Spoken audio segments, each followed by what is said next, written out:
Recently, I've seen a lot of posts call out shovelware, countless games that exist as a commodity centered around a novel idea or easy platinums.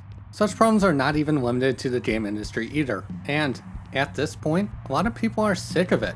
So naturally, a game like Unbeatable is going to stand out. It has a raw and edgy design that harkens back to the simpler days of VHS fan subs, without forgetting the timeless ideals people fight for. With so much going for it, is Unbeatable another undeniable hit to release in 2025, or is it an unapologetic failure? We'll be fine. Let's make a minute.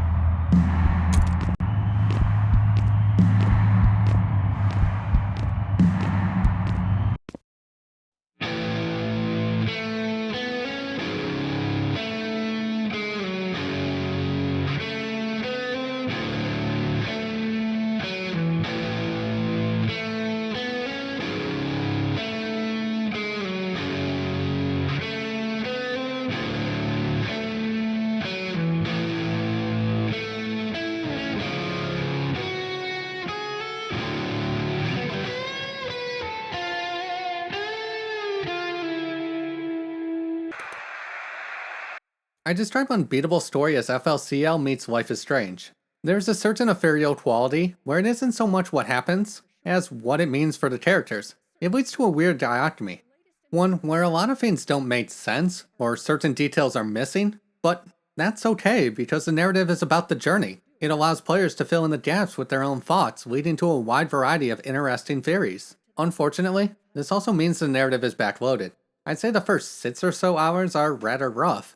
A choice that allows the final 3 to soar. How high will likely depend on your experiences, but I personally found a lot of moments relatable. What will likely be divisive are the raw elements. There is actually an exchange towards the middle of the story that touches on this concept. Dude. I didn't want to say anything in front of the rest of them when everyone seemed like they loved it. And especially not when it would probably just come off like I'm bummed they're not using my mix. But like, come on. To me, and I really mean this honestly, it feels like the soul is missing from the thing. I'm not some weird lo-fi purist. I don't think you can be pure and a lo-fi. Whatever. But it really is too clean. There's like, this energy is gone from it. You know, some messiness is good. It's like restoring a painting. You have to be careful because you can scrape paint off alongside the dirt. And I think we do a little bit of our painting with dirt. It makes evaluation hard because it will resonate differently with each player. One of the best examples of this is how dialogue is recorded. Various comments end with a character taking a breath. It's a subtle choice that most would consider a negative, yet the lack of polish has its own charm. Some characters even gain this as a personality quirk. For example, Penny has a manic style of speech where it frequently happens throughout. You know, if it's interesting to you guys, I've got an actually maintained studio environment. Something pristine. It never got rated? How? Safe, clean, perfect for knocking an album out. Or 2. Or other things, even. Or 2. Oh, I need another drink. So do you. That being said, it doesn't excuse the multitude of other problems. Scenes sometimes load incorrectly, characters can be seen that shouldn't be present, I had a few characters fail to load, and so many weird quirks. I understand they might not record every line, but it's so strange when it happens in the middle of spoken dialogue. It honestly takes away from the charm, as it blurs the line between intended and unintended choices, something that bleeds into the various other aspects of Unbeatable. It's not the same. Thanks for helping, but...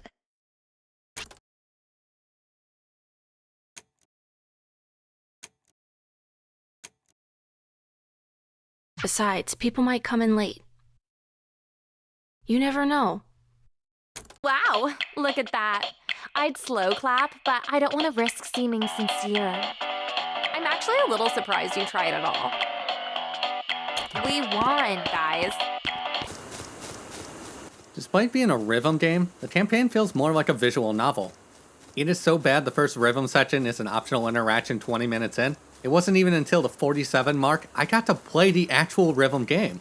I actually found the presentation so slow I forgot how to play in the second chapter. Not surprising, given I had 5 minutes of experience after 2 hours of gameplay. Apparently, someone thought it was a smart idea to have a 2-minute tutorial at the start, followed by 30 minutes of talking before the next gameplay section. Admittedly, I was doing whatever optional interactions I found, but even a 15-minute gap is rather rough.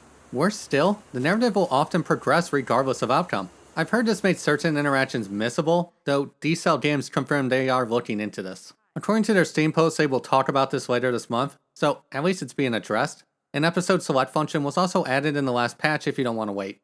Seriously, props to them for taking feedback to heart and improving the actual experience. Anyway, the campaign has 4 major problems. The first is a lack of clear directions. Either Beat is told she needs to do something, and it's up to the player to figure out how it's done, or it's mentioned in passing. I personally made this error with Whacktown. I forgot it was the batting cage location, so the sign saying balls did not help. And while I normally laugh this off as me being stupid, a lot of poor choices were made along the way. For starters, the sign wasn't readable at the time of day this event occurred. When I revisited later, it was clearly legible. There also doesn't seem to be a way to revisit old conversations. A simple notification that says what the current task is, or having Treble remind me, would go really far. This is something I find even stranger, as several optional interactions are exclusive to this moment. Just no way to course correct beyond exploring every location or remembering his offhand comment. The remaining 3 issues are present in the following scene at Whacktown. In addition to having a conversation with Clef, players are expected to play a batting minigame. Thankfully, performance does not matter, but it's hard to do both. There are also some weird choices during this section.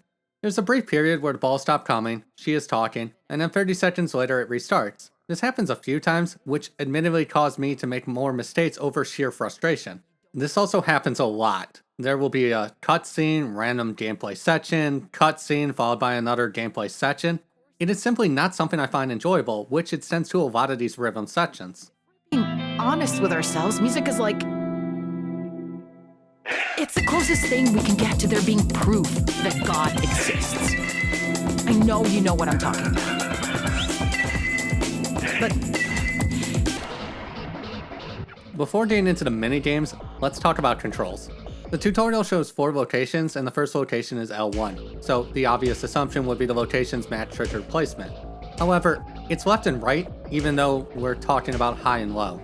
Then there are combat sections where notes are presented vertically instead of horizontally, but at least these sections are still high and low inputs. Other times there are just weird mini-games, like the top chase that obviously utilizes cross and trigger to swap sides. Several mini-games, such as the batting cage, make the mind-boggling decision to just do left and right. It's so much simpler to have left mean bottom than left mean left. I should note there are a couple layout presets, though I don't know who thought the icons were a good idea. Some sections use black D-pad buttons to indicate what to push, whereas other sections use white ones, on a cream-colored background, with the black icons indicating what doesn't work. I don't know. Seems like the type of thing someone would have thought of. Either or, I find simply looking at Unbeatable disorienting, especially in situations where there are multiple fighters, it transitions between sides, and in some cases through several different types. Mind you, I wouldn't say this is objectively bad.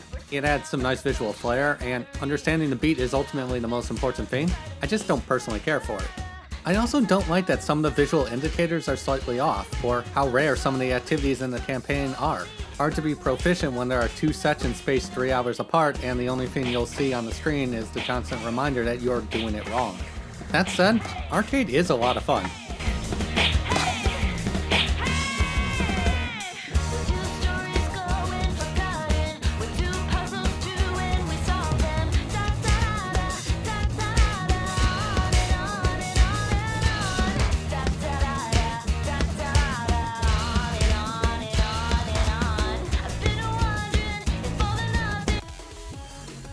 Not only is there a sizable amount of tracks, most of which I personally enjoy, it offers all the features I'd expect from a rhythm game. These being up to 6 selectable difficulties, variable speeds, and modifiers like no fail. There are also various costumes and characters to choose from. Best of all, there are a lot of leaderboards. I can view global, North America, every difficulty, see how my friends are doing, and so much more. Seriously, for those who can get over the initial hump and genuinely love the genre, there is a lot to do here.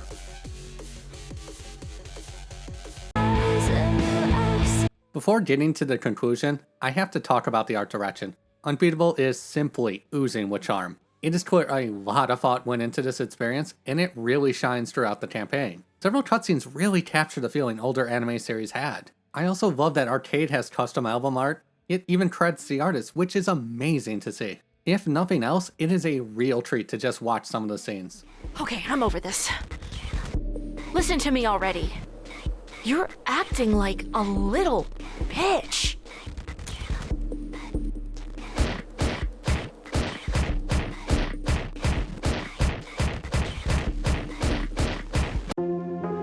As I've mentioned a few times before, I don't like giving scores because it's such a disservice to games like Unbeatable. In its current state, I couldn't justify rating it highly, but it really is more than the sum of its parts, a labor of love that tells a raw and personal story that resonates with so many players. Still, it's a game, and I do think some of the rough patches really hold it back. I never had these issues playing Taiko, Poppin' Music, or even Miku. Even similar things like Mad Rat I'd argue better accomplishes its goals than Unbeatable. So, for this reason, I think it's worth checking out, if rhythm games are your thing. It's not perfect, honestly it's kind of a mess, but it's beautiful in its own way. Hey, thanks for watching. If you found this helpful, don't forget to leave a like, and for more content, please subscribe.